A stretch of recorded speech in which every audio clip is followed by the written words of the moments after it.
Habacuc, la historia del profeta que desafió a Dios. Ese es el nombre de lo que estás a punto de ver. Y antes de que decidas si esto es para ti o no, quiero que respondas mentalmente una sola pregunta. ¿Alguna vez has orado tanto, con tanta honestidad, con tanta desesperación, que en algún punto dejaste de pedirle cosas a Dios y empezaste a pedirle explicaciones? Si la respuesta es sí, este estudio es exactamente para ti. Porque hay un libro en la Biblia que la mayoría de las personas nunca han leído, de un profeta del que casi nadie habla, que se atrevió a hacer lo que muy pocos creyentes se permiten hacer: gritarle a Dios. No en privado, no en voz baja, con toda la rabia y la confusión y el agotamiento de alguien que lleva demasiado tiempo esperando una respuesta que no llega. Y Dios no lo castigó, lo escuchó. Y lo que le respondió cambió el curso de la historia del pensamiento cristiano para siempre, o a través de una sola frase de 8 palabras que Martín Lutero leyó en una celda de monasterio y que desató la Reforma protestante, que Pablo cita 3 veces en el Nuevo Testamento, que Wesley escuchó una noche en Londres y sintió que su corazón se calentaba por primera vez. El justo por su fe vivirá. Habacuc 2:4. Eso salió de aquí, de este libro, de este profeta que nadie conoce, de este hombre que un día decidió que ya no podía seguir fingiendo que todo estaba bien cuando todo a su alrededor se derrumbaba. Habacuc, la historia del profeta que desafió a Dios. Hoy vas a recorrer sus 3 capítulos completos. Vas a entender por qué hizo las preguntas que hizo, qué le respondió Dios y por qué la respuesta fue más difícil de aceptar que el silencio.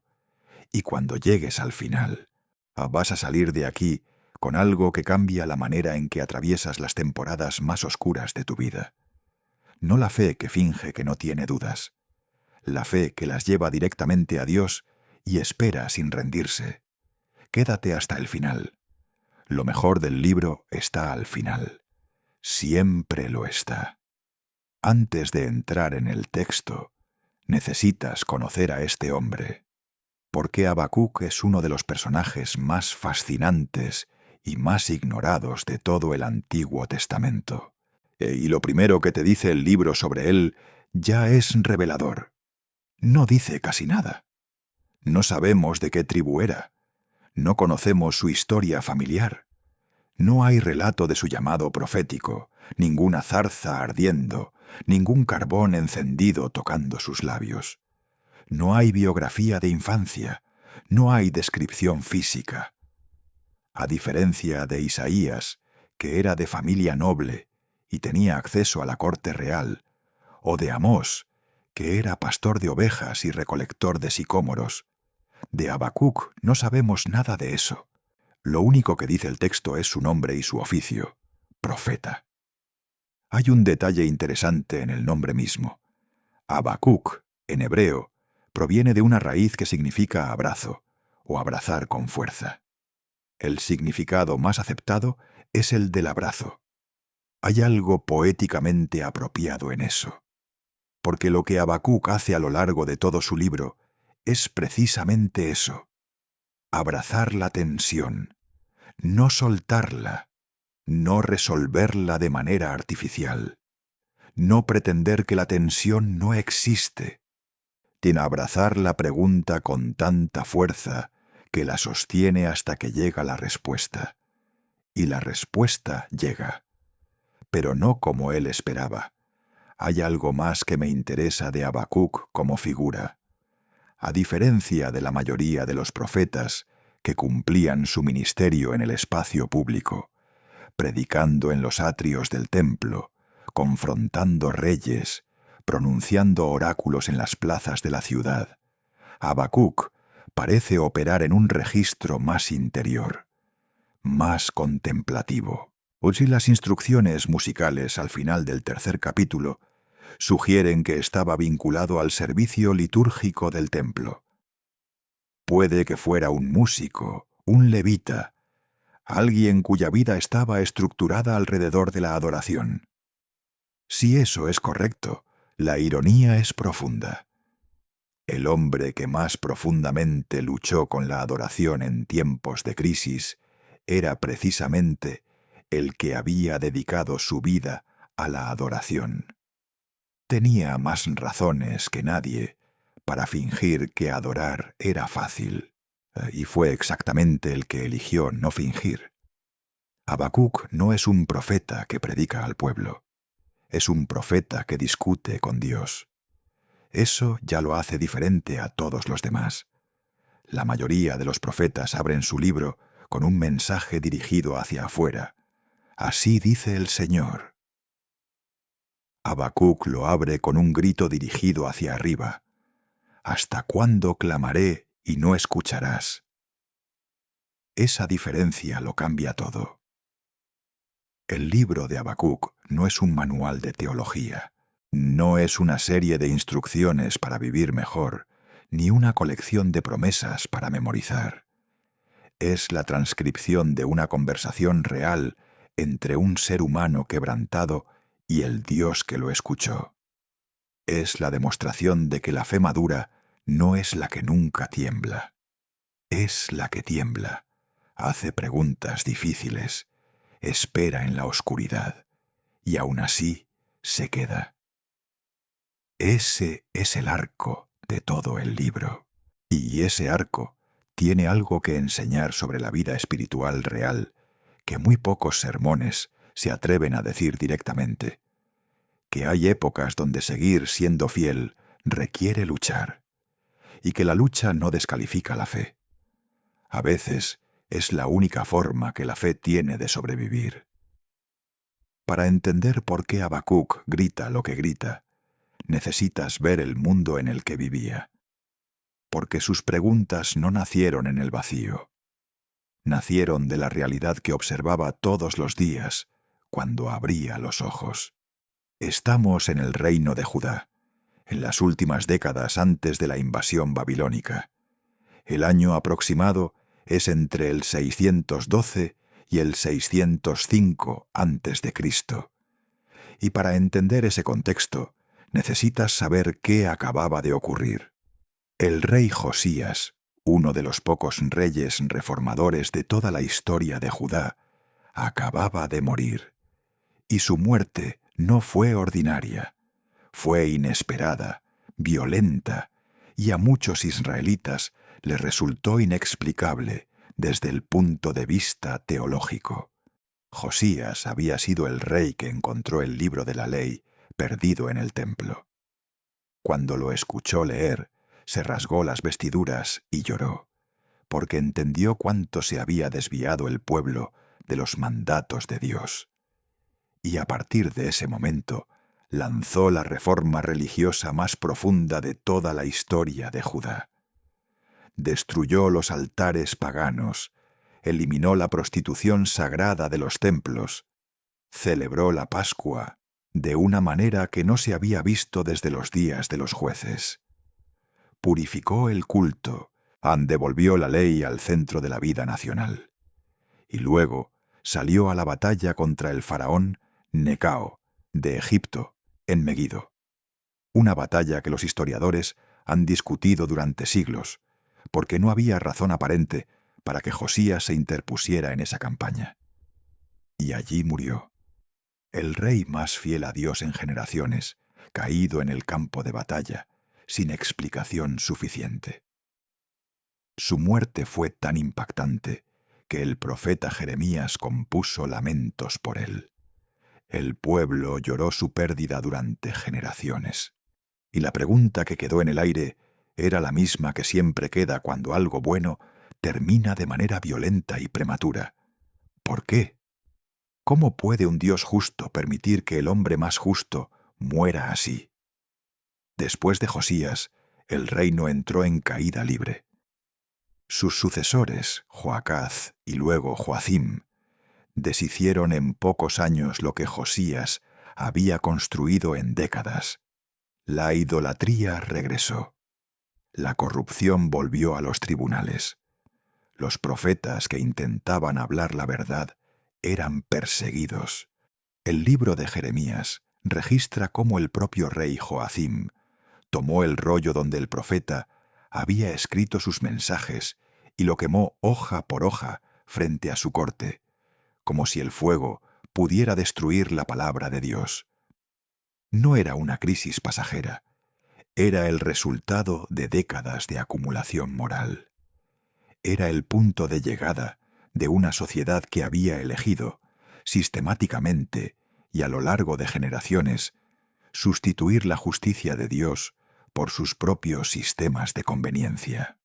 Lo que Habacuc observaba a su alrededor era esto. La justicia estaba completamente pervertida en los tribunales. Los ricos oprimían a los pobres con total impunidad.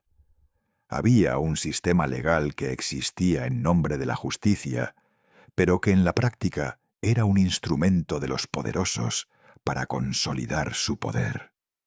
El pobre que acudía al juez con una causa justa salía sin justicia, porque no tenía con qué pagar para inclinar la balanza a su favor. La violencia había normalizado su presencia en las calles. No era algo que ocurría en circunstancias excepcionales. Era el ambiente, el trasfondo constante de la vida cotidiana. Habacuc lo describe con una palabra en hebreo, jamás. No el grupo político moderno, sino la palabra hebrea que significa violencia, daño, opresión. Una violencia que no era el resultado de explosiones individuales de ira, sino de un sistema diseñado para aplastar a los débiles. La ley de Dios era ignorada abiertamente por quienes deberían haberla defendido. Los sacerdotes, los líderes religiosos, los que tenían la responsabilidad de mantener viva la llama de la fidelidad a Dios, la habían convertido en un instrumento de legitimación del poder existente. La religión servía al sistema, no al revés. Y los líderes corruptos seguían prosperando sin consecuencias visibles. Isaías había proclamado juicio. Jeremías llevaba años llorando por la ciudad. Sofonías había advertido con urgencia apocalíptica. Y el pueblo continuaba su camino destructivo como si nada de eso fuera real, como si las palabras de los profetas fueran ruido de fondo que se podía ignorar sin consecuencias. Hay algo en este cuadro que tiene una familiaridad inquietante, ¿verdad? Porque si eres honesto, si te permites salir un momento de las respuestas espirituales automáticas y mirar el mundo en el que vives con la misma honestidad con la que Habacuc miraba el suyo, vas a encontrar muchos de los mismos elementos. Los detalles cambian. La estructura es reconocible. Habacuc observaba todo esto siendo un hombre de Dios, alguien que conocía las promesas divinas, que había depositado toda su confianza en el Señor, que creía genuinamente que Dios es justo y que la justicia importa y que el mal tiene consecuencias y que el bien es sostenido por una realidad más profunda que las apariencias. Y lo que veía a su alrededor no encajaba con nada de lo que creía. Había orado, había clamado, había esperado, y el silencio de Dios se prolongaba de una manera que se hacía insoportable. Entonces decidió hacer algo, y lo que decidió hacer es lo que convierte este libro en único. El libro de Habacuc comienza sin introducción suave, sin contexto previo, sin preparación, directamente con un grito. ¿Hasta cuándo, oh Jehová, clamaré y no oirás? Y daré voces a ti a causa de la violencia, y no salvarás. Habacuc 1:2. Detente en esa primera frase. porque hay más peso en ella de lo que parece a primera vista. ¿Hasta cuándo? No es una pregunta académica formulada en la comodidad de un estudio. No es el tipo de pregunta que surge de la curiosidad intelectual. Es el lamento desesperado de alguien que ha clamado demasiadas veces sin respuesta aparente. En los salmos y en los profetas, la frase «¿hasta cuándo?» aparece repetidamente y siempre denota lo mismo, una espera que ya ha superado el límite de lo que el corazón puede soportar con dignidad. Es el grito de alguien que ha agotado su provisión de paciencia, y lo que viene después es todavía más directo. ¿Por qué me haces ver iniquidad y haces que vea molestia? Destrucción y violencia están delante de mí, y hay quien suscita riña y contienda, por lo cual la ley es debilitada, y el juicio no sale victorioso, porque el impío asedia al justo, por eso sale torcida la justicia. Habacuc 1, 3-4. No está reportando condiciones sociales para que Dios esté informado.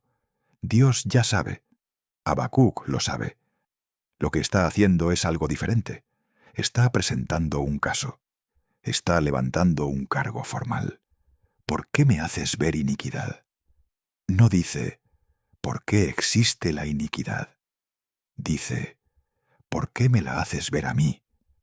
Como si Dios fuera el responsable de que Habacuc tuviera que presenciar todo esto. La gramática de la queja es la de un fiscal. Habacuc está acusando. Eso ya es notable, porque no todos tienen el valor de hablarle así a Dios. La mayoría de las personas, cuando llegan al límite de su comprensión de Dios, hacen una de dos cosas. O fingen que no tienen preguntas, construyen una fachada de fe perfecta que en realidad está agrietada por dentro, o se van.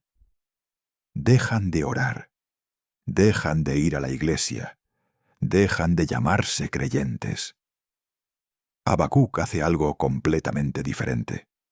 Habacuc se queda en la conversación, y desde dentro de la conversación levanta la voz. Hay una lección enorme aquí que quiero que no pases por alto, porque es uno de los puntos más contraintuitivos de todo el libro. La honestidad de Habacuc no lo alejó de Dios, lo acercó. Habacuc no maldijo a Dios, no abandonó la fe, no se fue a buscar otro sistema de creencias que le diera respuestas más cómodas o que no le exigiera reconciliar lo que creía con lo que veía. Lo que hizo fue llevar su confusión directamente a la presencia del Señor, sin filtros, sin maquillaje espiritual, sin la fachada de todo está bien, que a veces construimos porque tememos que Dios no pueda manejar nuestra honestidad. Y aquí me quiero detener, porque esto tiene implicaciones muy concretas para tu vida. Hay dos maneras de procesar el dolor espiritual. Dos caminos que se abren cuando la realidad que experimentas no encaja con lo que crees sobre Dios. El primero es el cinismo. El cinismo no ocurre de un día para otro. Ocurre lentamente. Las preguntas sin respuesta se acumulan. La decepción se apila. Y poco a poco, sin que te des cuenta, vas construyendo una narrativa interna. Dios no está ahí. O si está, no le importa.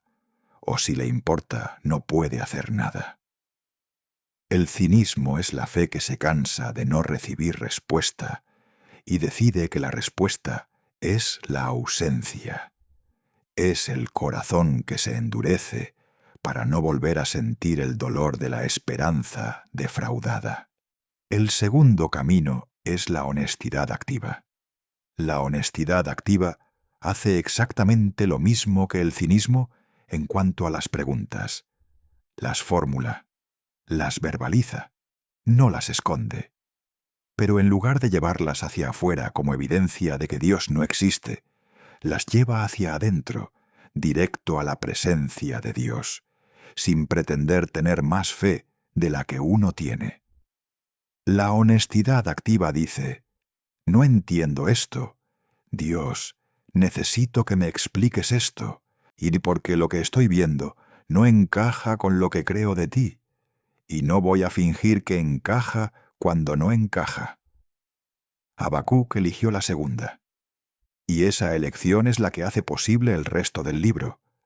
La fe que pregunta es más sólida que la fe que finge no tener dudas. Dios no necesita que finjas estabilidad emocional ante Él. Necesita que le hables con la verdad de lo que sientes, porque sólo desde ahí puede comenzar la conversación real. Quédate un momento más en el contenido de la queja de Habacuc, y porque merece atención. La ley es debilitada y el juicio no sale victorioso. El sistema legal de Judá estaba corrupto. Los jueces que debían aplicar la ley de Dios con imparcialidad la torcían a favor del que más pagaba. Los pobres no tenían acceso a justicia. Los que cometían crímenes en posición de poder salían sin consecuencias. Y los que intentaban hacer lo correcto pagaban el precio de su honestidad. El impío asedia al justo. No es una metáfora vaga, es una descripción de algo que Habacuc veía todos los días. Personas que intentaban vivir con integridad, rodeadas de un sistema diseñado para devorarlas. Personas que hacían lo correcto y terminaban perdiendo. Personas que mentían y manipulaban y prosperaban. ¿Te suena familiar? Porque si eres honesto, en algún momento de tu vida, has visto exactamente lo mismo. Has visto a alguien hacer las cosas bien y salir perdiendo. Has visto a alguien mentir y triunfar. Has tenido que sostener esa realidad al mismo tiempo que sostenías la creencia de que Dios es justo. Esa tensión no es señal de fe débil, es señal de que te tomas en serio tanto la realidad que ves como el Dios en quien crees. Habacuc la sentía con una intensidad que lo llevó a escribir un libro entero sobre ella. Lo más difícil de la queja de Habacuc no es el contenido de lo que describe, es el tiempo que implica. ¿Hasta cuándo clamaré y no oirás? Esa frase supone que Habacuc ya llevaba tiempo en esto. No era la primera oración que lanzaba al cielo sobre este tema. Era la oración de alguien que ha repetido el mismo pedido muchas veces, que ha esperado en silencio muchas veces, que ha buscado señales de respuesta muchas veces y ha encontrado las manos vacías. El silencio de Dios es una de las experiencias espirituales más difíciles de procesar. No el silencio como ausencia de Dios, sino el silencio como respuesta que tarda. La fe que dice Dios existe y le importa, frente a circunstancias que parecen decir exactamente lo contrario. La fe que sigue orando cuando no hay señal de que la oración esté siendo escuchada. Hay personas que pierden la fe en ese espacio. No porque hayan recibido una prueba filosófica de que Dios no existe, no porque alguien les haya presentado un argumento intelectual irrefutable, sino porque el desgaste acumulado de orar sin respuesta visible termina erosionando la convicción desde adentro, como el agua que filtra lentamente por una pared hasta que la pared cede. Habacuc estaba en ese borde, y en lugar de caer por el lado del cinismo, eligió seguir hablando, seguir clamando, seguir exigiendo respuesta, seguir presente en la conversación, aunque la conversación pareciera unilateral. El cansancio espiritual no es lo opuesto de la fe. A veces es la forma más honesta que tiene la fe de seguir presente. La queja de Habacuc no es falta de fe, es fe que se niega a conformarse con el silencio. Habacuc esperaba, y Dios respondió. Pero antes de revelar el contenido de la respuesta, Dios hizo algo inusual. extraordinariamente inusual. Advirtió que lo que estaba a punto de decir iba a ser difícil de aceptar. Mirad entre las naciones y ved, asombraos, porque haré una obra en vuestros días que aun cuando se os contare, no la creeréis. Esto es notable. Dios no comienza su respuesta con consolación. No comienza con promesas de restauración inmediata. No dice, ya sé que es difícil, aquí viene el alivio. Comienza con una advertencia de que la respuesta va a ser tan contraintuitiva, tan fuera de los parámetros de lo que Habacuc podría anticipar, que incluso escuchándola directamente de Dios, va a costar creerla. Piensa en lo que eso significa. O cuando alguien que conoces bien te dice, lo que te voy a decir va a ser difícil de escuchar, algo se activa en ti. Una alerta, un instinto de preparación. Cuando Dios dice, lo que voy a hacer va a ser difícil de creer, no es señal de que algo salió mal. Es señal de que lo que viene excede los límites de la perspectiva que tienes. Estás a punto de encontrarte con algo más grande de lo que habías imaginado. La respuesta de Dios fue esta. Él mismo levantaría a los caldeos, es decir, o a los babilonios, para ejecutar juicio sobre Judá. He aquí, yo levanto a los caldeos, nación cruel y presurosa, que camina por la anchura de la tierra para poseer las moradas ajenas. Formidable es y terrible, de ella misma procede su justicia y su dignidad. Los caldeos, los babilonios. Necesito que dejes aterrizar lo que Dios acaba de decir. Los babilonios no eran simplemente el ejército más poderoso de la época, eran conocidos en todo el mundo antiguo por una crueldad que no tenía paralelo. Eran el poder que había destruido Nínive, la capital del imperio asirio, el que a su vez había sido conocido por su brutalidad. Eran el tipo de fuerza que se mide en términos de los niveles de horror que puede producir. Su política de conquista incluía la deportación masiva de poblaciones enteras. Las crónicas babilónicas hablan de decenas de miles de personas siendo arrancadas de sus tierras, de sus familias, de sus comunidades, y llevadas a trabajar como mano de obra forzada a miles de kilómetros de distancia. La ciudad de Jerusalén, cuando eventualmente cayó, fue incendiada. El templo, el lugar donde se manifestaba la presencia de Dios, según la teología israelita, fue destruido hasta los cimientos. Los versículos 8 al 11 del primer capítulo ofrecen una descripción de los caldeos, que es, en términos literarios, uno de los retratos más aterradores del poder descontrolado en toda la Biblia. Sus caballos son más veloces que los leopardos.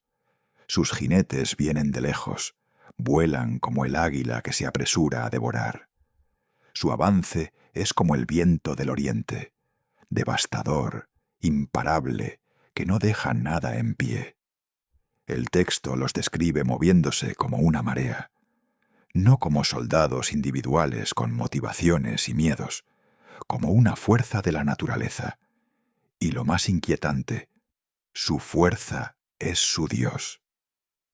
No adoraban a ninguna deidad abstracta, separada de su poder militar.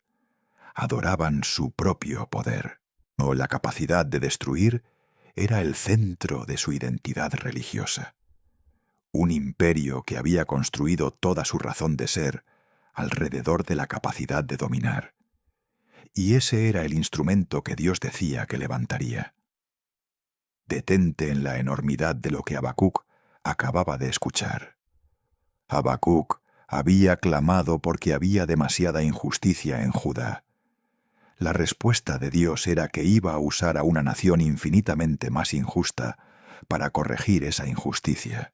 Era como si alguien orara pidiendo que se acabara la violencia en su barrio, y la respuesta fuera que iba a llegar una banda mucho más violenta a resolver el problema. No era la respuesta que Habacuc esperaba.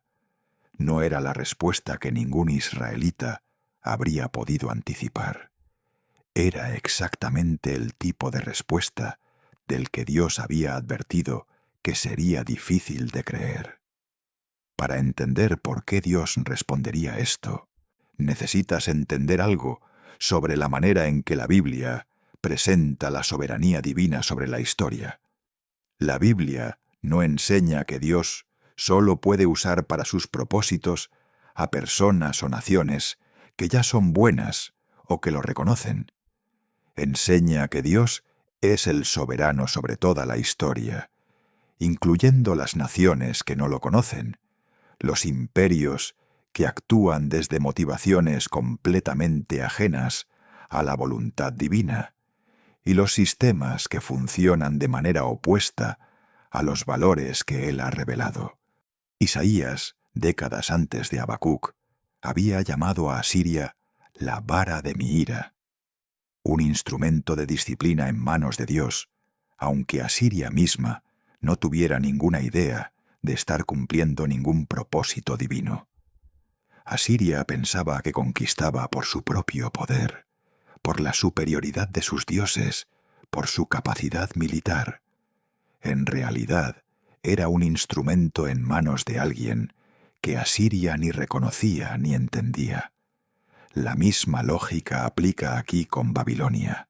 Juan Dios no estaba aprobando la crueldad babilónica, estaba gobernando sobre ella. Hay una diferencia enorme entre usar algo y aprobarlo, entre permitir que algo opere y ser cómplice de ese algo. Permíteme ilustrar esto con una imagen concreta. Cuando un cirujano opera a alguien, usa un bisturí para cortar tejido. El bisturí no sabe que está siendo usado para curar. El bisturí no tiene buenas intenciones. La intención está enteramente en manos del cirujano, no en la herramienta.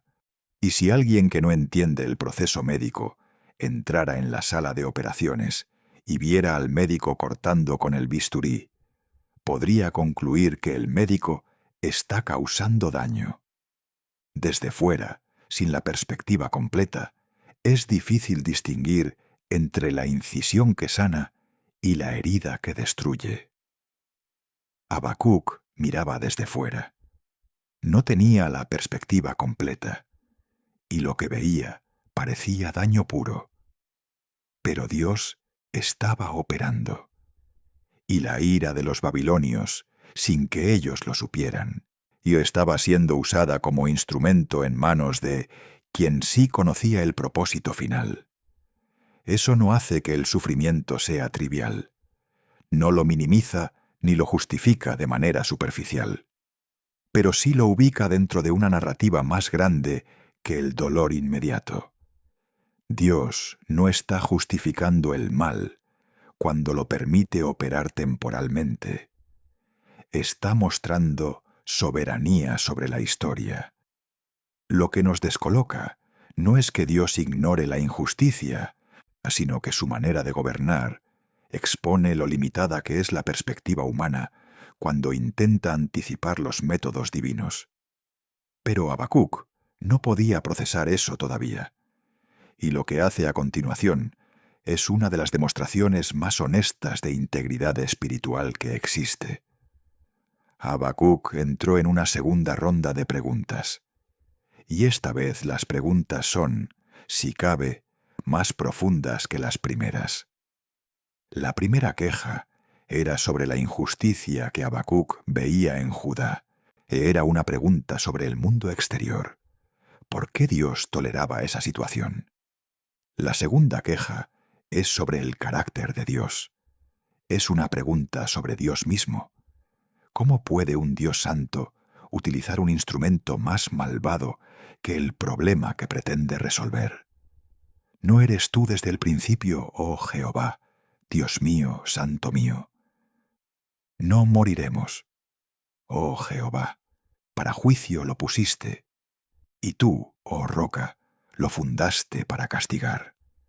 Muy limpio eres de ojos para ver el mal, no puedes ver el agravio. ¿Por qué ves a los menospreciadores y callas cuando destruye el impío al más justo que él? Observa la estructura de esta queja. Habacuc comienza afirmando lo que sabe sobre Dios. ¿No eres tú desde el principio? Eterno, santo, roca. Su confianza en el carácter de Dios está intacta en el nivel de la afirmación doctrinal. Él sabe quién es Dios. Él cree lo que cree. Pero esa misma afirmación doctrinal es lo que hace que la pregunta sea imposible de ignorar. Si Dios es tan santo que no puede tolerar el mal, si sus ojos son muy limpios para ver el mal y no puede ver el agravio, ¿cómo puede usar como instrumento de juicio a los babilonios, que son radicalmente más malvados que Judá? Eso no es una contradicción menor. Es una contradicción que amenaza la coherencia de todo el sistema de creencias. Es el tipo de pregunta que, si no tiene respuesta, hace que todo lo demás se tambalee.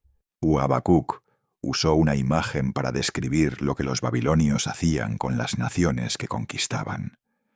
¿Por qué haces que los hombres sean como los peces del mar, como reptiles que no tienen quien los gobierne? Sacó a todos con anzuelo, los prendió en su red, los reunió en su malla. Por eso se regocijará y se alegrará. Los babilonios trataban a las naciones como un pescador trata a los peces, sin valor individual, solo como recursos para ser capturados y explotados. Y no solo eso, se regocijaban en ello. La crueldad no era para ellos un mal necesario, era una fuente de celebración. Y la pregunta implícita de Habacuc es devastadora. ¿Va a permitir Dios que esto continúe indefinidamente? ¿Va a seguir usando a los babilonios como instrumentos sin que nadie los detenga? ¿Cuántas naciones van a ser arrastradas en esa red antes de que el pescador encuentre un límite? ¿Vaciará por eso su red? ¿Y no tendrá piedad de aniquilar naciones continuamente? Este es el dilema teológico más profundo del libro, y uno de los más honestos de toda la Escritura.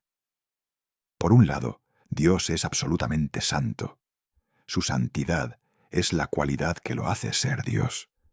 No puede ser cómplice de la maldad. No puede usar el mal como si fuera neutral. Esa es una verdad que Habacuc afirma con convicción. Por otro lado, Dios ha revelado que usará a los babilonios como instrumento de juicio. Y los babilonios son moralmente más corruptos que Judá. ¿Cómo se reconcilian esas dos verdades? ¿Cómo puede la santidad divina mantener su integridad si utiliza instrumentos que son la encarnación de todo lo contrario a esa santidad? Habacuc no tiene la respuesta, y lo admite. No trata de resolver la tensión de manera artificial. No escoge uno de los dos lados del dilema y descarta el otro. No dice, entonces Dios no es tan santo como creía, ni dice, entonces los babilonios no son tan malos.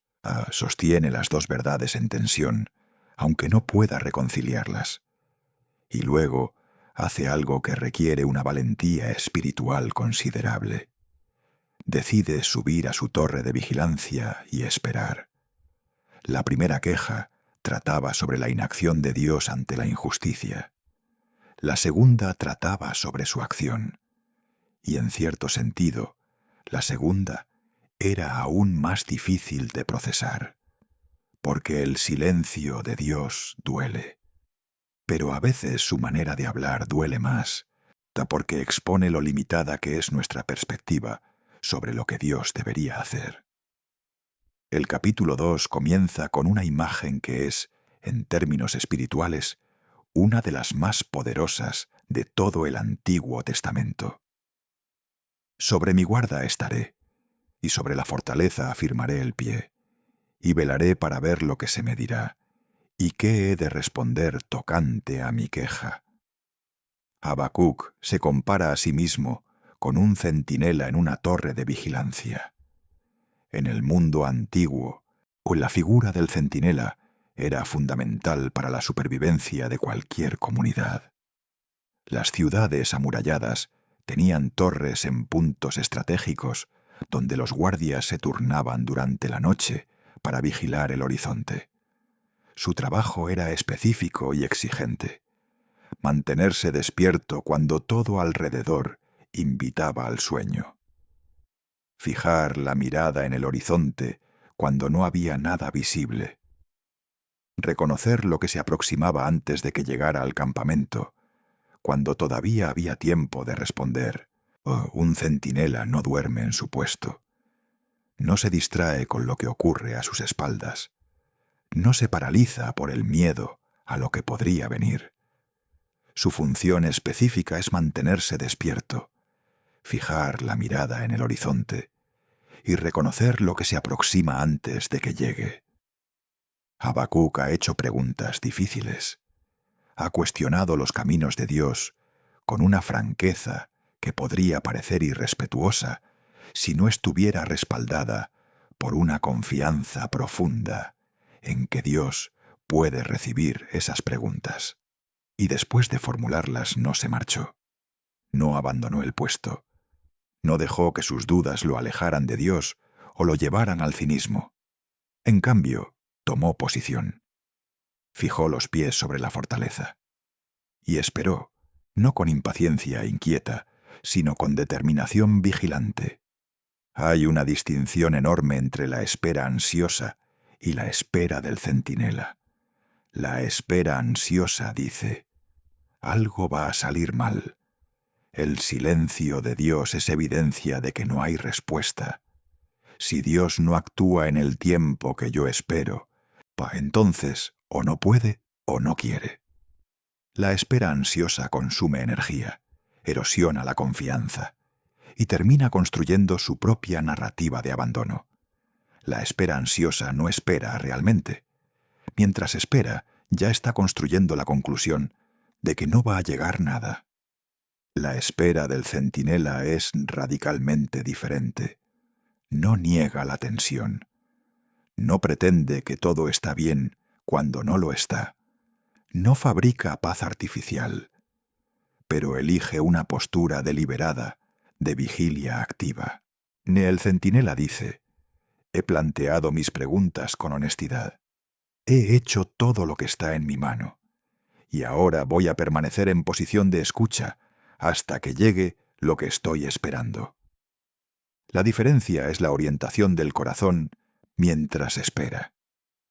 La espera ansiosa está orientada hacia el miedo. La espera del centinela está orientada hacia la expectativa.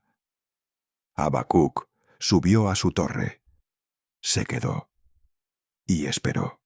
Pero quiero que notes algo más sobre lo que dice el texto en ese versículo de apertura del capítulo 2. Y velaré para ver lo que se me dirá, y qué he de responder tocante a mi queja.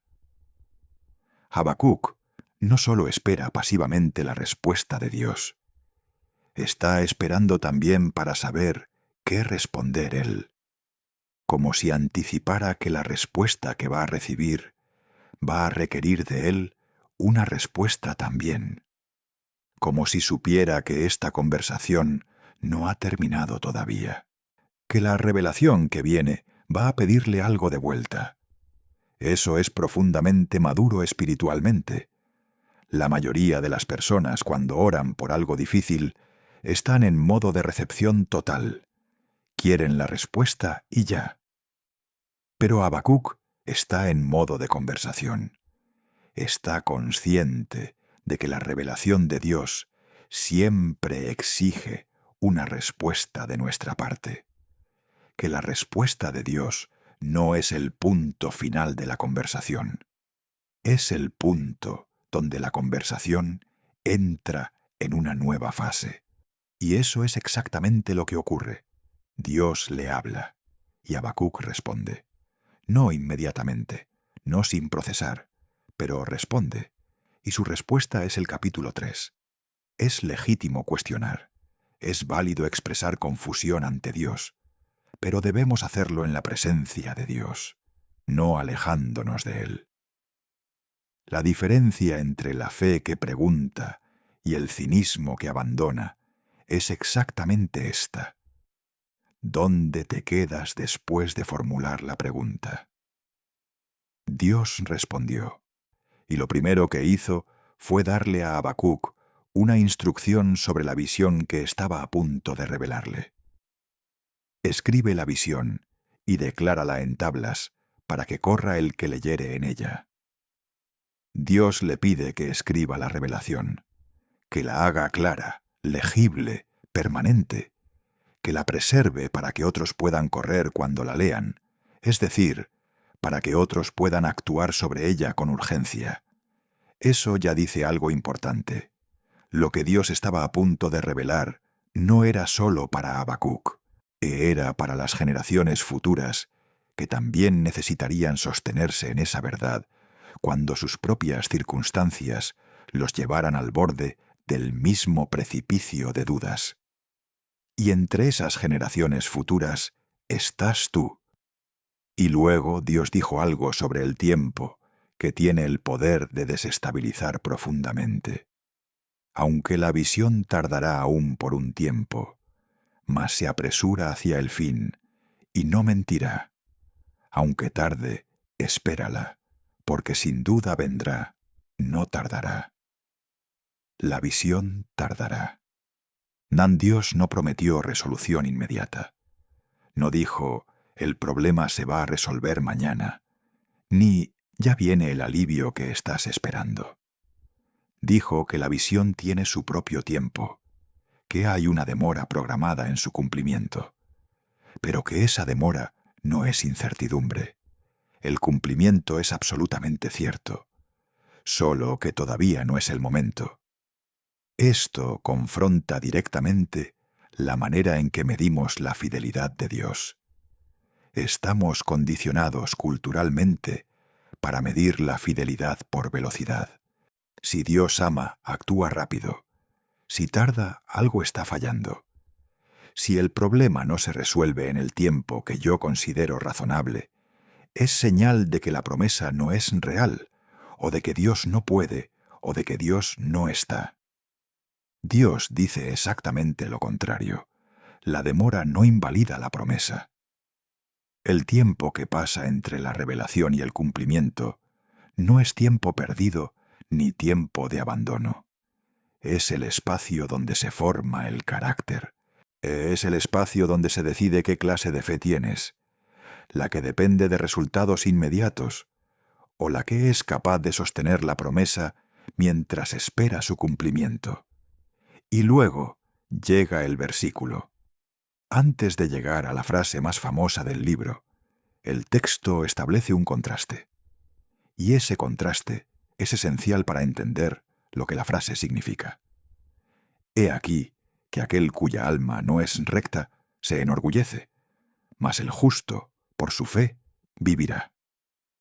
Por un lado, el orgulloso, el alma que no es recta, el que se enorgullece de sí mismo. Por otro lado, el justo. Y lo que define al justo no es su perfección moral, sino su fe. El orgulloso aquí es el babilonio, el que confía en su propia fuerza militar, en su propia capacidad de dominio. El texto describe al orgulloso como alguien que se ha hinchado de autosuficiencia. La imagen en el hebreo original evoca algo interno que se infla, pero que no tiene estabilidad real, como un globo lleno de aire, impresionante desde afuera, vacío desde adentro, y destinado, inevitablemente, a desinflarse. El justo, en cambio, no confía en su propia fuerza, confía en Dios. Y esa confianza no es una emoción pasajera ni una certeza superficial que dura mientras las circunstancias la confirman. Es una postura sostenida de dependencia en el carácter y las promesas de Dios. Y esa postura es lo que lo hace vivir. Ahora necesito hablarte de algo que casi nadie explica cuando cita este versículo, y que cambia completamente la profundidad de lo que estás leyendo. Para entender por completo lo que Dios le reveló a Habacuc en ese versículo, necesitas ir a la palabra hebrea que está detrás de fe. La palabra es emuná. Y emuná no significa lo que la mayoría de las personas piensan cuando escuchan la palabra fe. En nuestra cultura, incluyendo en muchos contextos religiosos, fe se ha reducido a una experiencia emocional. Es el sentimiento de certeza que tienes cuando estás adorando. Es la paz interior que experimentas cuando las cosas van bien. Es el entusiasmo espiritual de los momentos de cima. Y cuando ese sentimiento desaparece, cuando la paz no está, cuando el entusiasmo se va, concluimos que perdimos la fe. Emuná no es ninguna de esas cosas. Emuná significa firmeza, estabilidad, fidelidad constante. Es la postura sostenida de alguien que permanece orientado en una dirección, incluso cuando las condiciones cambian radicalmente. Es la cualidad de algo que no cede cuando se le aplica presión. La misma raíz que produce emuná produce la palabra amén. Cuando dices amén, no estás diciendo solamente así sea, en el sentido de un deseo vago. Estás diciendo, esto es sólido, esto es firme, esto es algo sobre lo que me puedo apoyar con todo mi peso. La raíz hebrea amán evoca la idea de algo que es confiable, que no se mueve, que tiene la solidez suficiente para sostener lo que se pone encima. Buemuná es exactamente eso. Una vida que se apoya sobre la fidelidad de Dios como sobre una roca que no cede, aunque el terreno alrededor se sacuda. Un impulso dura poco. Aparece, tiene intensidad por un momento y luego se disipa. Muchas personas experimentan la fe como una serie de impulsos. Momentos de certeza, seguidos de momentos de duda, picos de entusiasmo espiritual, seguidos de valles de aridez. Y cuando el impulso se va, concluyen que perdieron la fe. Una postura es diferente. Una postura es la orientación fundamental desde la que te mueves, independientemente de cómo te sientas en cada momento. No describe el clima del corazón, describe el ancla del corazón. Emuná es una postura, no un impulso. Es la decisión de seguir apoyando el peso de la vida sobre la fidelidad de Dios, incluso cuando el sentimiento de certeza no está presente. Incluso cuando la oración parece no ser escuchada. Incluso cuando las circunstancias parecen contradecir las promesas. Incluso cuando estás en la torre de vigilancia y el horizonte sigue vacío. Puede haber tormenta emocional y aún así existir firmeza espiritual. Eso no es hipocresía, eso es emuná. Muchas veces confundimos fe con sentirte bien. Si hay paz interior, tengo fe. Si hay ansiedad, perdí la fe. Pero emuná desmonta ese error completamente. La fe no es el clima del corazón, es el ancla del corazón. Y el ancla no deja de funcionar solo porque haya tormenta. ¿Y de dónde nace la emuná? ¿Cómo se produce? ¿O no nace de la fuerza de voluntad humana? No se produce por decidir creer más intensamente. No se fabrica por el poder de la mente positiva, ni por repetir afirmaciones suficientes veces. La emuná nace de contemplar la fidelidad de Dios. El corazón humano se vuelve estable cuando fija su atención en algo más estable que él mismo. Y nada es más estable que el carácter de Dios. Su fidelidad no varía. Sus promesas no caducan. Su carácter no cambia según las circunstancias del mundo. Y déjame darte una imagen concreta para esto. Imagina que estás en un barco en medio de una tormenta. No en las costas, en alta mar. Las olas son altas, el viento empuja fuerte, el horizonte desaparece detrás de la lluvia. En ese momento tienes dos opciones para saber dónde estás y hacia dónde vas. La primera opción es mirar las olas. Las olas están en todos lados. Se mueven, cambian de forma y tamaño cada segundo. Si intentas navegar mirando las olas, te mareas, pierdes la orientación, o no sabes si vas a babor o a estribor, y eventualmente pierdes el rumbo por completo. La segunda opción es mirar la estrella del norte. La estrella del norte no se mueve. No importa cuánto se agite el mar. No importa cuán espesas sean las nubes. En el momento en que encuentras un claro y ves esa estrella, sabes exactamente dónde estás, porque ella no ha cambiado. Solo tú te moviste. Emuná es la decisión de navegar mirando la estrella, no las olas. No niega las olas. No pretende que el mar está tranquilo cuando está agitado. Pero se rehúsa a dejar que el movimiento de las olas sea el punto de referencia desde el cual se orienta. Porque las olas no tienen la información que necesitas, solo la tienen los puntos fijos, y el carácter de Dios, sus promesas, su fidelidad histórica documentada a lo largo de toda la Escritura. Eso es la estrella del norte. Eso es lo que no se mueve cuando todo lo demás se agita. Cuando Habacuc subió a su torre de vigilancia y esperó la respuesta de Dios, no estaba fabricando certeza emocional. Estaba eligiendo orientar su vida hacia el único punto de referencia que no cambia, incluso cuando todo lo demás estaba en movimiento. Eso es lo que la frase «el justo por su fe vivirá» significa en toda su profundidad. No es una promesa de que la vida del creyente va a ser fácil o próspera.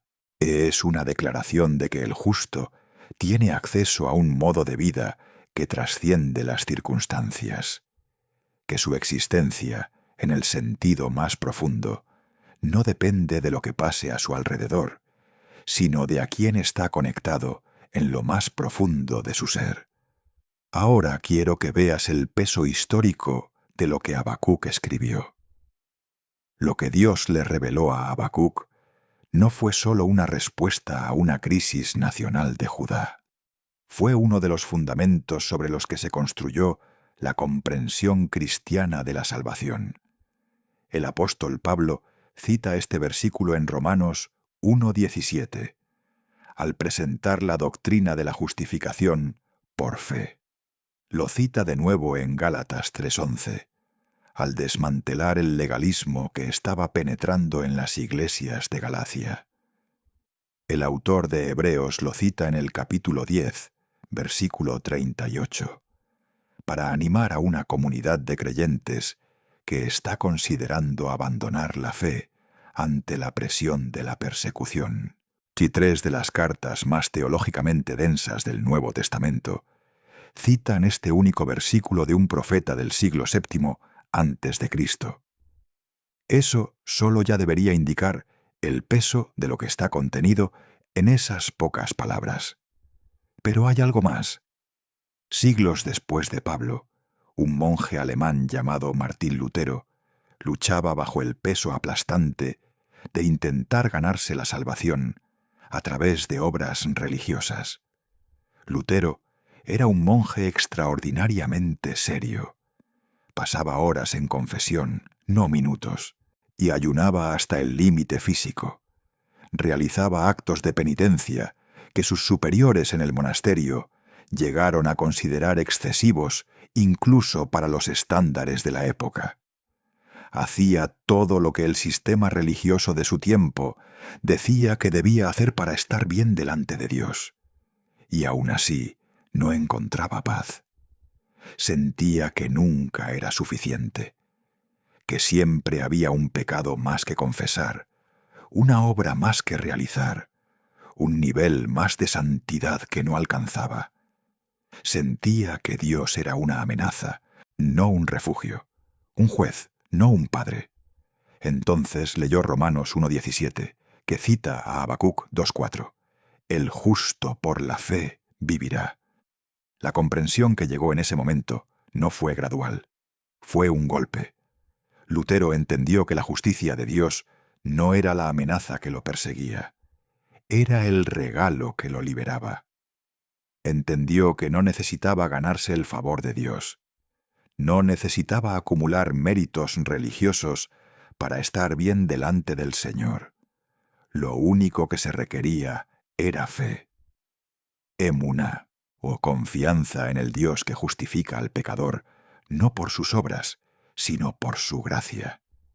Esa comprensión desató la Reforma protestante, que transformó el cristianismo, que cambió el curso de la civilización occidental, que dividió la historia de la Iglesia en un antes y un después, que produjo tradiciones enteras de fe, que hoy tienen cientos de millones de seguidores alrededor del mundo. Pero la historia no termina con Lutero. Siglos más tarde, y un joven predicador inglés llamado John Wesley luchaba con las mismas dudas. Era un ministro ordenado, un hombre de enorme disciplina religiosa, que había cruzado el Atlántico para predicar el Evangelio en las colonias americanas y había fracasado. Regresaba a Inglaterra desmoralizado, sintiéndose un fracaso espiritual completo. En una reunión en una capilla de la calle Aldersgate en Londres, alguien leía el prefacio de Martín Lutero a la carta a los romanos, que a su vez citaba a Habacuc. Y Wesley describió lo que sintió en ese momento con una frase que se ha hecho famosa. Sentí que mi corazón se calentó extrañamente. Entendió la justificación por fe de una manera que nunca había entendido antes, y ese entendimiento lo llevó a un avivamiento que transformó a Gran Bretaña y que eventualmente daría origen al metodismo. Desde Habacuc hasta Wesley, pasando por Pablo y Lutero, la misma verdad, o sosteniendo a personas en momentos de crisis espiritual separados por siglos y continentes. Todo esto contenido en un versículo pronunciado a un profeta angustiado en una torre de vigilancia hace más de 2600 años. Lo que fue respuesta a una crisis nacional se convirtió en fundamento de la justificación por fe. La frase de Habacuc sostuvo a un profeta entre ruinas. Pablo toma esa misma verdad y muestra que es la misma fe que sostiene al pecador frente a su propia ruina interior. Martín Lutero la escucha siglos después y se libera de la prisión de la religión de méritos. John Wesley la escucha y su corazón se calienta. Y hoy tú la estás escuchando. El justo no vive por acumulación de logros, vive por confianza en el Dios que lo sostiene. Después de la declaración de Habacuc 2:4, Dios pronunció 5 ¡ay! Contra los babilonios. Cada uno era una sentencia divina contra un aspecto específico de su maldad. ¡Ay del que acumula riqueza robada, el que se enriquece de lo ajeno, que amasa bienes a costa del empobrecimiento de otros, que construye su prosperidad sobre el despojo! Dios dice que los mismos que fueron despojados se levantarán, que el botín se convertirá en carga, que lo que fue acumulado con violencia será reclamado con violencia. ¡Ay del que construye su seguridad sobre la explotación! El que edifica su casa con sangre ajena, que cree que puede construir algo durable sobre cimientos de injusticia. Dios dice que las piedras del muro clamarán, que la madera en las vigas responderá, que la injusticia grabada en los materiales mismos de la construcción testificará contra el que la levantó. ¡Ay del que funda ciudades con sangre de esclavos! El que usa el sufrimiento humano como materia prima del progreso. Los babilonios construyeron una de las ciudades más espectaculares del mundo antiguo, con sus jardines colgantes y sus murallas monumentales. y la construyeron sobre el trabajo forzado de pueblos conquistados.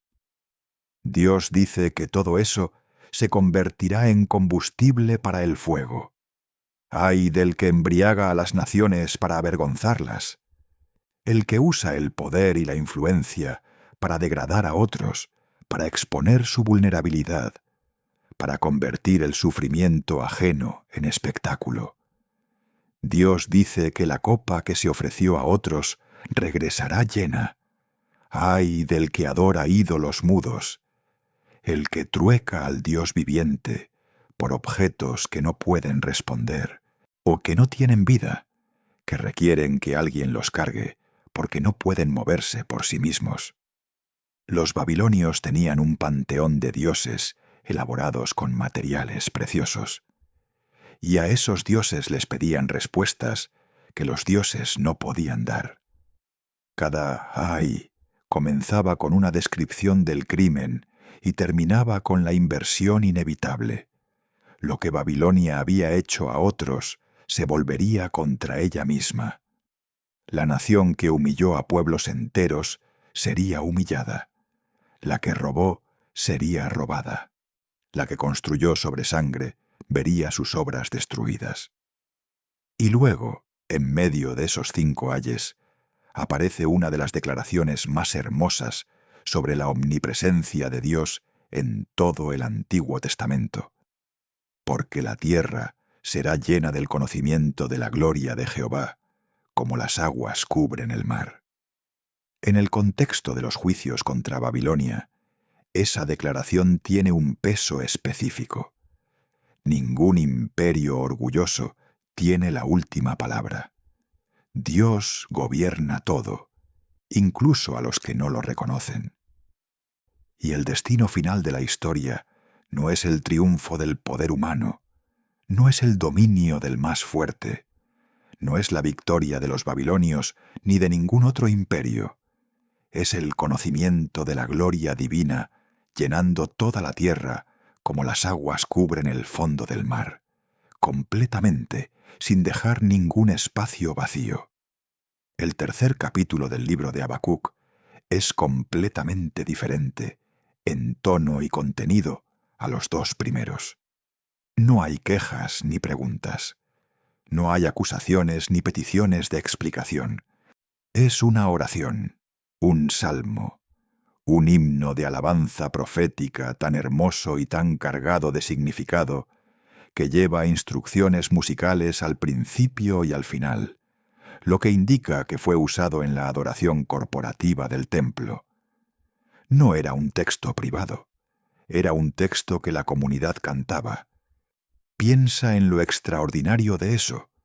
El mismo hombre que en el capítulo 1 gritaba «¿Hasta cuándo clamaré y no oirás?», escribió algo que fue adoptado como himno de adoración. ¿Qué cambió?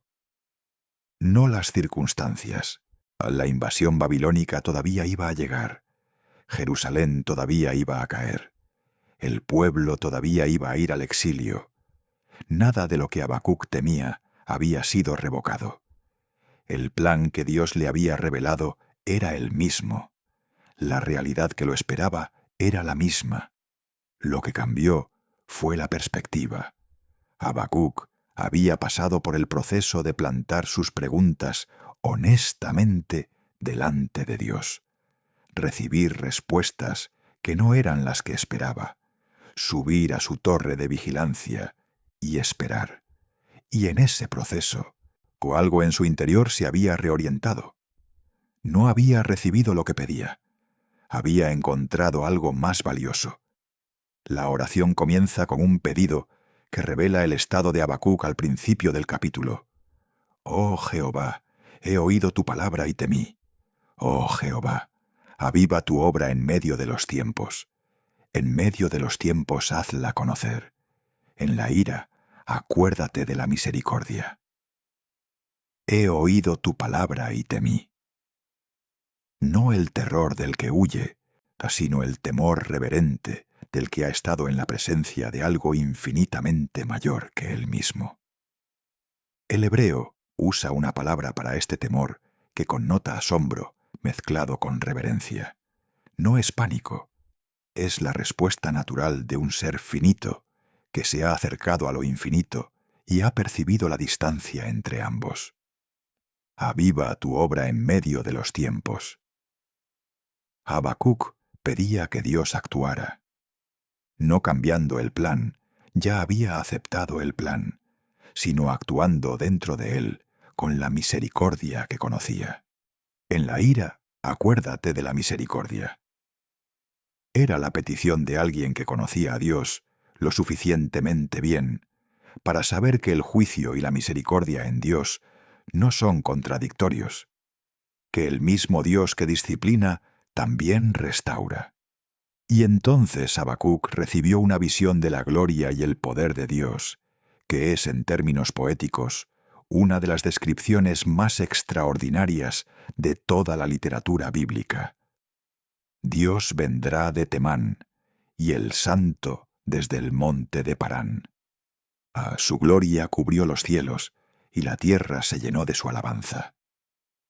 Era la imagen del Dios que marchaba, no un Dios abstracto o distante que observa la historia desde lejos, no el Dios de los filósofos, la causa sin causa, el motor inmóvil, el Dios activo que se mueve en la historia con toda la gloria y el poder de su ser. Los cielos no podían contener su esplendor. La tierra entera respondía con alabanza a su presencia. Hay algo extraordinario en cómo describe Habacuc esta visión. Usa imágenes de fenómenos naturales que habrían sido aterradoras para cualquier persona de la antigüedad. Habla de pestilencia que marcha delante de Dios, de chispas que salen a sus pies, de montañas que se sacuden, de naciones que tiemblan, del abismo que levanta la voz, de las aguas que se levantan. No es la imagen de un Dios suave y confortable, es la imagen del Dios cuya presencia transforma y cuya gloria no puede ser contenida por ninguna estructura del mundo natural. Y Habacuc lo está viendo todo con el mismo corazón que pocas páginas antes estaba quebrantado por el silencio. El hombre que gritó «¿Hasta cuándo?», ahora está contemplando la gloria de Dios desfilando por el horizonte. Y en ese contraste hay una enseñanza profunda. Lo que impide que veamos la gloria de Dios frecuentemente no es que la gloria no esté ahí. Es que nuestra perspectiva está tan limitada por el dolor y la inmediatez de nuestras circunstancias que no podemos percibirla. O la torre de vigilancia importa. El acto de subir, de fijar la mirada en el horizonte, de esperar con determinación, no es solo un ejercicio de paciencia. Es el punto desde el que la gloria se vuelve visible.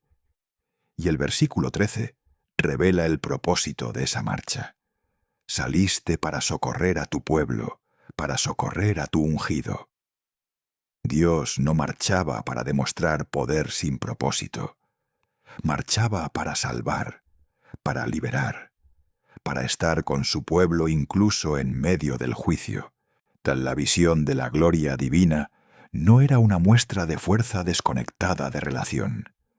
Era la revelación del Dios que pelea por los suyos, incluso cuando los métodos que usa para hacerlo no se entienden desde la perspectiva humana. Después de la visión, Habacuc describe lo que le ocurrió en su cuerpo. Oí y se conmovieron mis entrañas. A la voz temblaron mis labios. Putrefacción entró en mis huesos, y debajo de mí se estremecieron mis rodillas. El impacto había sido físico, literal, y las entrañas conmovidas, los labios temblorosos, los huesos sacudidos, las rodillas débiles. Y luego, desde ese estado de absoluta fragilidad física y emocional, Habacuc tomó una decisión. Esta es la decisión más importante del libro, la que hace que todo lo anterior tenga sentido. Con todo, yo me alegraré en Jehová y me gozaré en el Dios de mi salvación. Con todo. Esas dos palabras son las más importantes del versículo. Con todo lo que acabo de ver, con todo lo que sé que viene, con todo el peso de lo que no entiendo y de lo que duele, con toda la incertidumbre del mañana sobre la mesa, con todo eso presente, yo me alegraré. Los versículos finales del libro de Habacuc son uno de los testimonios más honestos y más poderosos de toda la Escritura. No porque sean fáciles, sino exactamente porque no lo son. Aunque la higuera no florezca, ni en las vides haya frutos, aunque falle la cosecha del olivo, y los labrados no den sustento, y aunque las ovejas sean quitadas de la majada, y no haya vacas en los corrales, con todo, yo me alegraré en Jehová, y me gozaré en el Dios de mi salvación.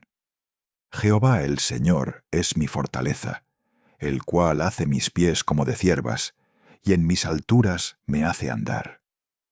Para entender el peso de este texto, necesitas entender el contexto económico de una sociedad agrícola en el mundo antiguo. La higuera, la vid, el olivo, eran los tres cultivos fundamentales de la economía del Mediterráneo antiguo. No eran simplemente alimentos, eran la base del comercio, del sustento familiar, de la riqueza nacional. Las higueras tardaban años en establecerse y dar fruto de manera consistente. Los olivos podían tardar décadas. Perder esos árboles no era perder una temporada de ingresos, era perder generaciones de trabajo acumulado. Las ovejas y las vacas eran las dos fuentes principales de proteína, de lana, de leche, de trabajo de campo, de riqueza ganadera. En una economía donde no existía el dinero tal como lo conocemos hoy, el ganado era el banco, era el seguro, era el fondo de emergencia. Habacuc no está describiendo un año difícil, no está hablando de una mala temporada que se supera con esfuerzo. Está describiendo el colapso completo de todo el sistema de subsistencia. Hambruna. Ruina total. El peor escenario posible en términos económicos para cualquier familia de esa época. El tipo de situación que en el mundo antiguo significaba muerte para los más vulnerables. Y en ese escenario declara: con todo, yo me alegraré en Jehová. Esta no es la fe del que dice, confío en Dios porque las cosas van bien. Esta es la fe del que dice, confiaré en Dios incluso cuando todo se derrumbe. Y esa es precisamente la separación más difícil de la vida espiritual. Aprender a distinguir entre el Dios de las bendiciones y el Dios que las da. No, porque es muy natural confundir a Dios con lo que Dios da. Y cuando lo que da desaparece, es muy natural sentir que Él también desapareció. La fe de Habacuc es la que ha sido destilada en el fuego de los silencios y las revelaciones incómodas, y ha decidido que aunque se vayan las bendiciones, el Dios que las da permanece. Quiero que pienses en alguien que conozcas, o que seas tú mismo, que haya pasado por algo que destruyó todo lo que tenía.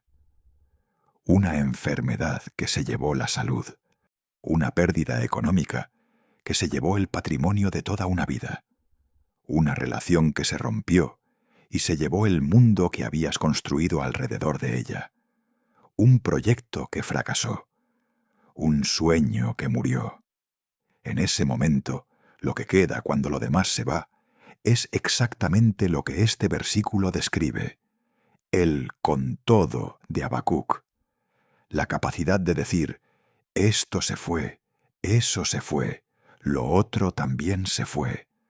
Con todo, yo me alegraré en Jehová.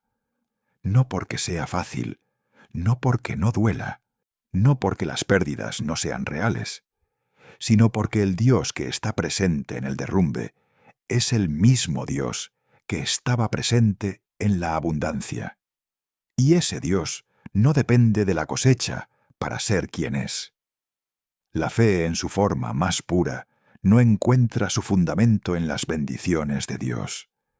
Lo encuentra en Dios mismo. El gozo que Habacuc declara no nace de ignorar el dolor. Nace de que la fe dejó de depender de la cosecha y aprendió a apoyarse en el Dios de la cosecha. El libro termina con dos imágenes que son el complemento perfecto de la declaración de gozo. Jehová el Señor es mi fortaleza.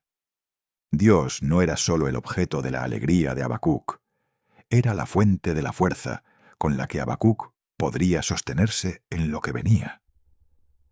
No la fuerza que Habacuc generaba por su propia determinación espiritual, la fuerza que fluía del Dios que lo sostenía. El cual hace mis pies como de ciervas, y en mis alturas me hace andar. Una cierva es un animal con una capacidad extraordinaria para moverse en terreno montañoso y peligroso. Puede escalar pendientes que para la mayoría de los animales serían imposibles, con una agilidad y una seguridad que parecen desafiar la física. No porque el terreno sea fácil, sino porque tiene los pies adecuados para ese terreno específico. La promesa de Dios a Habacuc no era que iba a aplanar el terreno, era que le daría los pies adecuados para el terreno que venía. No que el camino sería fácil, sino que sería capaz de caminarlo. Hay una diferencia enorme entre esas dos promesas, y entender cuál es la real cambia completamente cómo te relacionas con las dificultades de tu vida. No esperas que Dios elimine los obstáculos. Confías en que te dará lo que necesitas para atravesarlos. Habacuc comenzó su viaje espiritual con el corazón lleno de preguntas y perplejidad, y terminó con el alma llena de alabanza y confianza. No porque todas sus preguntas recibieran respuesta de la manera que él esperaba, no porque sus circunstancias mejoraran mágicamente, no porque Dios le prometiera que Babilonia no invadiría, sino porque encontró algo más valioso que las respuestas que buscaba. Encontró al Dios que estaba detrás de todas las respuestas. Y esa es la lección central del libro. Pero hay verdades concretas que Habacuc deja sobre la mesa y que vale la pena nombrar antes de cerrar. La primera es que hacerle preguntas difíciles a Dios no descalifica la fe. Dios no castigó a Habacuc por sus dudas. No lo reprendió por cuestionar, por clamar, por insistir. Valoró su honestidad por encima de la fachada de una fe perfecta. La diferencia entre la duda que destruye y la duda que profundiza no está en el contenido de la pregunta. Está en el destino de la pregunta. La que se lleva hacia afuera, lejos de Dios, termina en cinismo. La que se lleva hacia adentro, directo a su presencia, puede ser el camino hacia una fe más sólida que la que existía antes de la crisis. La segunda es que Dios no responde siguiendo el guión que tú escribiste para él. Habacuc pedía justicia y recibió algo completamente inesperado. Una de las trampas más comunes en la vida espiritual es llegar a Dios con una oración que ya lleva escrito el modo correcto de ser respondida. Y cuando Dios no sigue ese guión, concluimos que no respondió. Pero Dios respondió, solo que la respuesta era más grande que la pregunta, y eso nunca cabe en el molde que nosotros preparamos. La tercera es que la demora no es abandono. En una cultura de inmediatez, de resultados en tiempo real, necesitas recordar que Dios obra en el tiempo correcto, no en el tiempo cómodo. El silencio no es ausencia. El espacio entre la revelación y el cumplimiento no es tiempo perdido. Es el espacio donde se forma el carácter. es el espacio donde la fe aprende a sostenerse sin depender de las señales visibles. La cuarta atraviesa todo el libro y es su frase central: el justo vive por fe, no por acumulación de méritos ni por la perfección de su desempeño espiritual. Es sostenido por la confianza en el Dios que lo sostiene. Eso es lo que Habacuc 2:4 dijo, lo que Pablo cita en 3 cartas, lo que Lutero entendió en una celda de monasterio, lo que Wesley escuchó en Aldersgate, o la misma verdad, sosteniendo a personas en crisis espirituales separadas por siglos y continentes. La quinta es que la historia no va a la deriva. Ninguna Babilonia tiene la última palabra. Ningún imperio humano, ninguna crisis, ningún derrumbe personal es el capítulo final. La historia avanza hacia un propósito que ningún poder humano puede cancelar: que toda la tierra sea llena del conocimiento de la gloria de Jehová, como las aguas cubren el mar. Si crees que la historia tiene un destino, entonces ninguna de tus circunstancias actuales puede ser el final de tu historia. Y la sexta, la que cierra todo, es la que Habacuc vivió en carne propia en el capítulo 3. La adoración genuina no nace de que las circunstancias sean buenas. Nace de haber atravesado la oscuridad y haber encontrado que Dios estaba ahí también. La adoración que solo existe en los momentos de cima no es adoración en el sentido que Habacuc conoció. La adoración real es la postura del corazón, que ha decidido que su fundamento es más profundo que cualquier circunstancia, que el gozo no depende del clima, sino del ancla, que Dios no es el refugio al que vas cuando todo va bien, es el refugio que permanece cuando todo lo demás se va.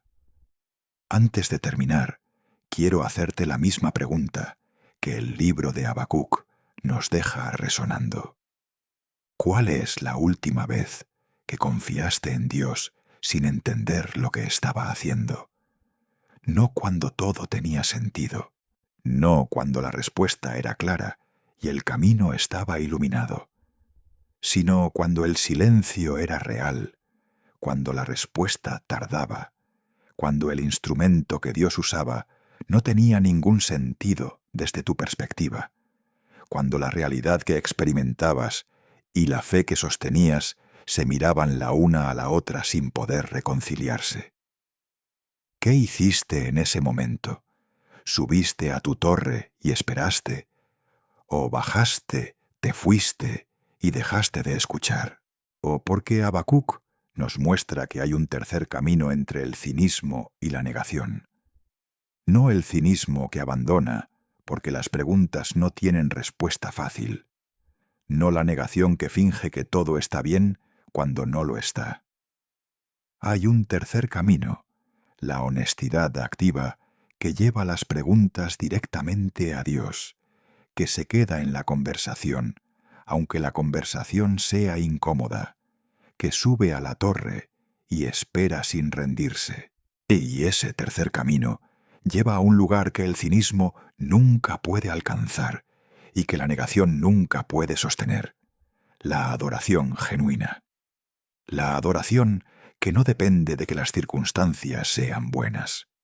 La adoración que nace precisamente de haber atravesado la oscuridad y haber encontrado que Dios estaba ahí en la oscuridad también. Habacuc no recibió lo que pedía, recibió algo más grande: la capacidad de alabar sin importar lo que venga. La emuná, la firmeza que no depende del clima, y sino del ancla. Y eso es lo que te espera al otro lado de tus preguntas más difíciles.